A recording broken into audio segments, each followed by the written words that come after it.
Bonjour Camille, Bonjour direction le Cambodge. Maintenant, 13 femmes ont été condamnées à des peines de 6 à 24 mois de prison. Elles protestent depuis des années contre les expulsions forcées. Oui, un procès expéditif, tout s'est passé en 3 heures jeudi à Phnom Penh. Aucun avocat pour les défendre et les 13 femmes ont été reconnues coupables d'occupation illégale de terre alors qu'elles manifestaient pacifiquement selon les organisations locales de défense des droits humains. Et parmi elles, Thep Vanny, une militante de 32 ans, mère de famille, qui avait témoigné pour Amnesty International lorsque l'ONG a sorti un rapport.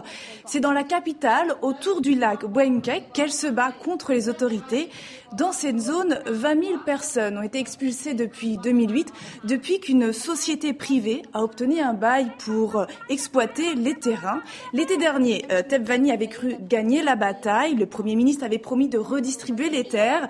Et puis une annonce qui n'a jamais été suivie de fait, d'où des tensions plutôt fortes pour ce procès. Alors, les expulsions, on peut le voir, sont de plus en plus violentes et elles visent spécifiquement les femmes. Oui, en charge des enfants, du foyer. Les femmes sont les premières victimes, mais elles sont aussi les premières à résister. Au Cambodge, la plupart de ces mouvements sont portés par des femmes. Il faut dire que pour les hommes, toute activité politique s'avère délicate et risque de perdre très facilement leur travail. Alors dans ce pays, les expulsions sont un phénomène récurrent, massif, depuis que les Khmers rouges ont détruit une bonne partie des titres fonciers pendant la dictature dans les années 70. Et puis la semaine dernière encore, une manifestation contre une saisie de terre a dégénéré.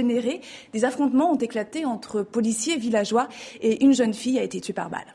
Alors, on tourne cette page tragique au Cambodge et on passe aux Femen, ces activistes féministes au sein nu, dont tout le monde se souvient, et qui continuent leur campagne contre l'Euro 2000. Oui, la scène a duré à peine 1 minute. C'était jeudi dans une ville tout à l'ouest de l'Ukraine. La jeune femme s'approche tranquillement du trophée et soudain tente d'enlever son t-shirt avant d'être arrêtée par la police. On la voit là arriver auprès de ce trophée 2012 qui fait en ce moment une tournée en Ukraine. Elle va enlever rapidement son t-shirt et va être arrêtée. C'est la 3e fois depuis le début de mois que ces féministes font ce genre de coup médiatique.